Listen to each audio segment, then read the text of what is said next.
ma maman, vous avez la parole. Vous allez vous asseoir ici, au milieu de l'ancêtre que nous on appelle notre penseur. Ce n'est pas celui de Rodin. Et également du grand résistant et héros Nimba. Oui, mais est-ce qu'on vous voit dans la caméra? D'accord, d'accord. C'est un honneur. Merci, maman. Merci beaucoup. Merci beaucoup. Alors, bonsoir.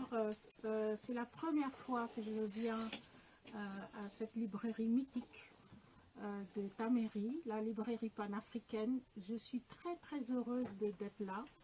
Et c'est la première fois que je vois le chef Covid de visu, alors que je l'ai suivi pendant des lives et des lives et des lives, des nuits entières à écouter ça. Je suis très heureuse de voir Narmer. Merci vraiment pour cette réalisation, cette librairie, ces conférences. Vous êtes magnifiques et ça donne vraiment du punch pour ce combat. En fait, vous apportez énormément de force au combat. Merci beaucoup. Donc, qu'est-ce que vous voulez que je dise? Non, mais vous êtes éditrice voilà. de l'ouvrage. Voilà. Et ceux qui ne sont pas informés, si vous pouviez résumer ce qui vous a amené avec le doyen Garcin Massa à nous proposer ces ouvrages, ces contributions, ce serait une excellente chose. Et même l'historique de l'ouvrage. Alors en fait, j'ai connu le doyen Garcin Massa en 2017. J'avais jamais entendu parler du MIR, le Mouvement International des Réparations, avant. Et ils avaient suivi un peu tous mes combats, tout azimut panafricaniste. Et quelqu'un m'a contacté pour m'inviter en Martinique pour assister comment dirais-je, au convoi, ce qu'ils appellent le convoi pour réparation, qui est donc une sorte de marche au flambeau qu'ils font pendant 10 jours. Donc tous les jours, ils font 5 ou 6 kilomètres avec des flambeaux le soir pour rendre hommage aux ancêtres, rendre hommage en fait à leur résilience et à leur combat pendant l'esclavage, etc. Et j'ai été très honorée donc d'être l'invitée d'honneur. Je suis arrivée là-bas vraiment sans trop connaître cette cause qui est en fait la lutte pour les réparations. J'étais même un peu sceptique parce que bon, en Afrique on n'en parle pas trop. Et arrivée là-bas, j'ai vraiment pris une claque dans la figure de trouver les Martiniquais toujours face à leurs oppresseurs, face à l'État colonial, face aux descendants d'esclavagistes qui continuent à être esclavagistes eux-mêmes d'ailleurs. Donc il n'y a rien qui a changé quasiment, sauf qu'ils ont été abolis soi-disant, et que c'est une abolition, vraiment un simulacre d'abolition. Et donc j'ai découvert un peu tout ça, et ça m'a vraiment donné envie d'aider le doyen Garcin Massa, parce que j'ai trouvé un patriarche magnifique, africain jusqu'au bout des ongles. Quand on est chez lui, figurez-vous qu'on mange de l'igname, il s'habille en africain. C'est vraiment impressionnant. Et donc, l'année d'après, en 2018, j'ai proposé à Garcin Massa, au doyen, d'organiser un voyage au Sénégal, un voyage de reconnexion comme il l'appelle. On a eu une centaine de personnes qui sont venues au Sénégal par leurs propres moyens, aucune subvention ni rien. Tout le monde a payé pour venir se reconnecter. Nous avons fait un colloque sur l'esclavage et les crimes et les réparations à Gorée. Nous sommes restés 3 jours à Gorée et vraiment ça a été un rendez-vous incroyable. C'était un défi. Voilà, les portes de non-retour qu'on dit, ben maintenant c'est des portes de retour. Donc à après ça, moi, j'ai accepté d'être l'ambassadrice du MIR en Afrique. Donc, chaque fois que j'ai l'occasion, dans des émissions de télé ou autres, de parler du combat, je le fais. Et l'année dernière, en 2019, nous avons été à Ouida, au Bénin, pour refaire la même chose. Et à chaque fois, bien sûr, c'est le convoi pour réparation, avec les flambeaux, les marches dans la nuit, etc. Et on va dans les portes, devant les portes du non-retour pour dire on est là, on est revenu. Et c'est une victoire, c'est une autoréparation.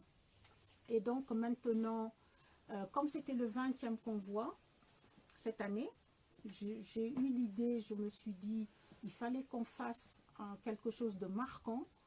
Et j'ai proposé de faire un livre collectif international avec toutes les personnes, les voix différentes, etc., pour donner vraiment de la voix. Et alors là, vraiment, j'ai eu des frissons d'avoir autant de belles plumes entre le professeur Kovir Hermire, entre Rosa Amalia Plumel-Uribe, que tout le monde connaît un peu, Alain Manville, Luc Renette, connu, Louis Salamolins, Juliette Esmeralda, Rodolphe Solbiac, Joby Valente, Philippe Bessière de La Réunion, Nita Brochant, Gladys Democrite, Patricia Donatien, Reine-Mère de Haute-Désir, Claudette Duhamel, une grande avocate qui est très très impliquée dans le MIR, comme vice-présidente du MIR. René Louis Parfait Etilé, un grand égyptologue. Jacqueline Jacqueret, qui est la présidente du CNR en Guadeloupe. Apamoumia Makeba, qui est le président du MIR en Guyane. Donc là, on a vraiment réuni beaucoup de voix.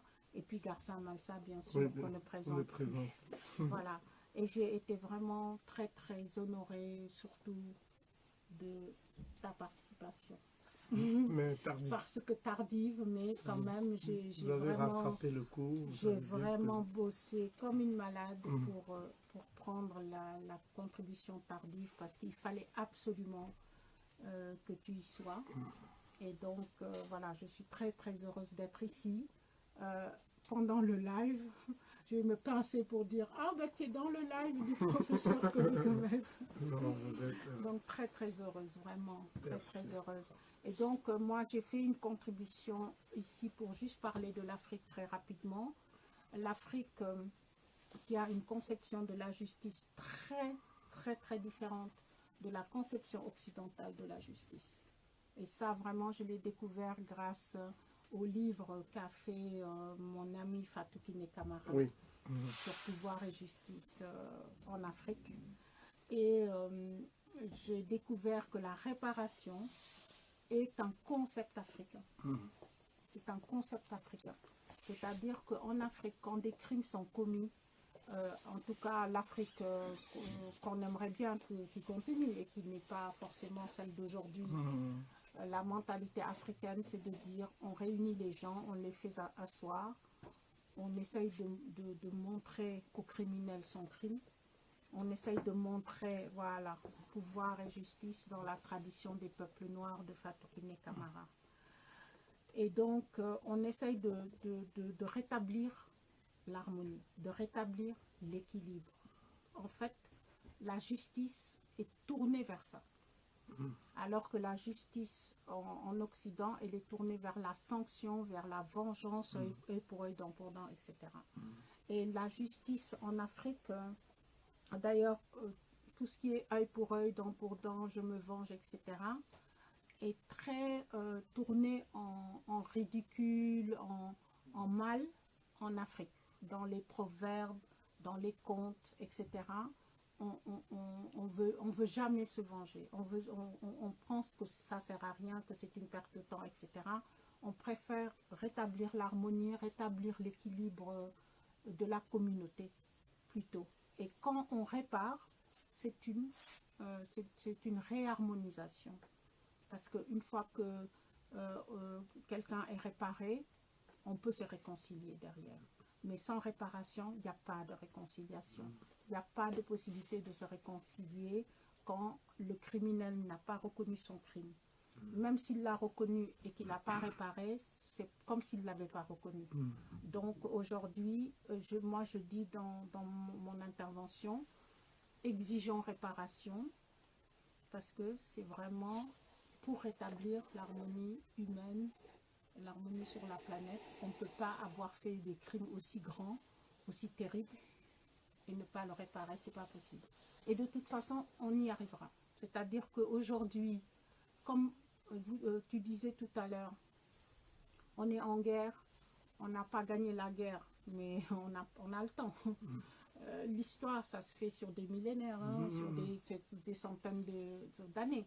Donc aujourd'hui, on voit bien qu'il n'y a pas si longtemps, ils ont reconnu le crime, il n'y a pas si longtemps. Il a fallu se battre pour qu'ils le reconnaissent. Donc de la même manière, on continue à se battre et ils répareront. Tôt ou tard, même dans 100 ans, ils répareront. C'est pas possible qu'ils ne réparent pas, en fait. C'est ça le truc. C'est impossible qu'ils ne réparent pas. Donc la réparation est une exigence urgente pour l'humanité.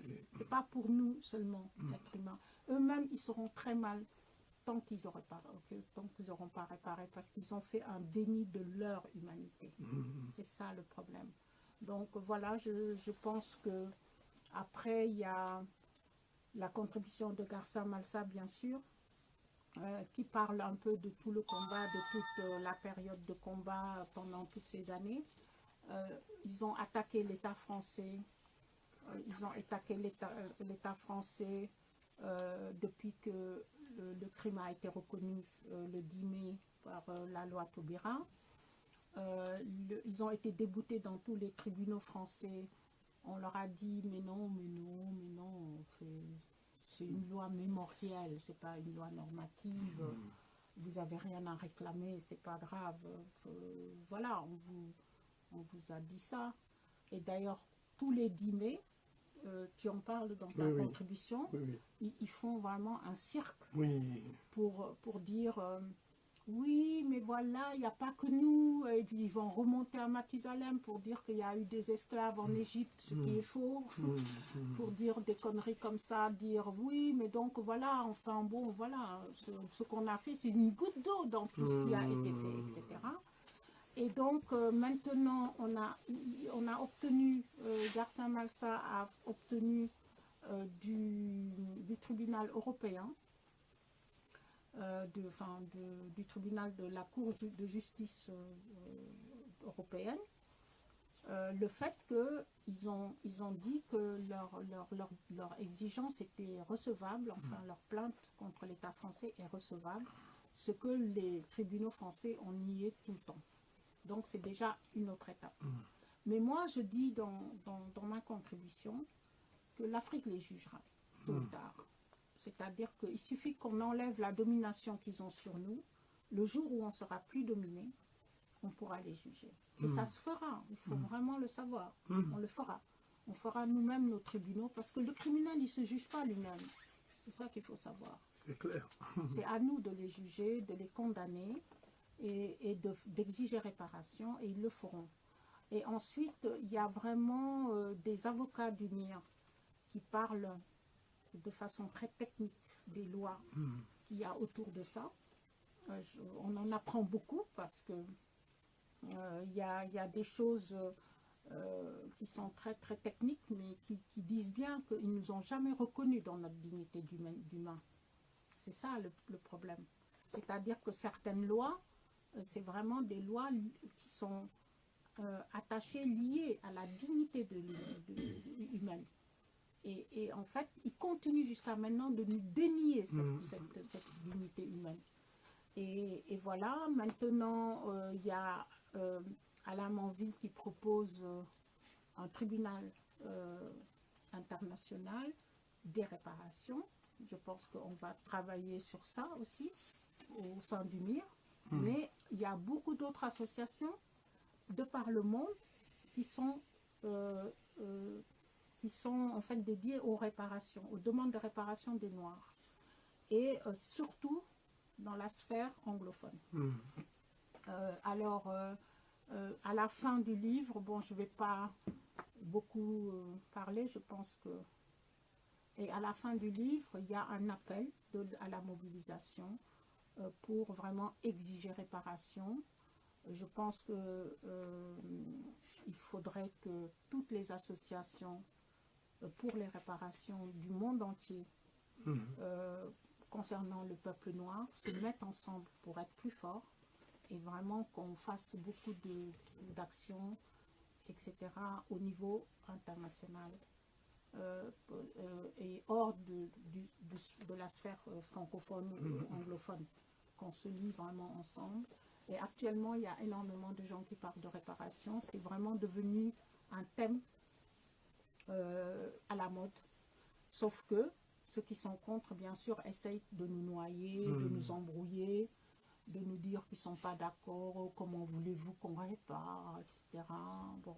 Mais on va y arriver. Moi, je suis très optimiste et très tranquille et très sereine par rapport à ça. Parce que tôt ou tard, des causes comme ça sont entendues. Tôt ou tard. Et c'est des causes qui sont vraiment humaines. Humaines. Voilà.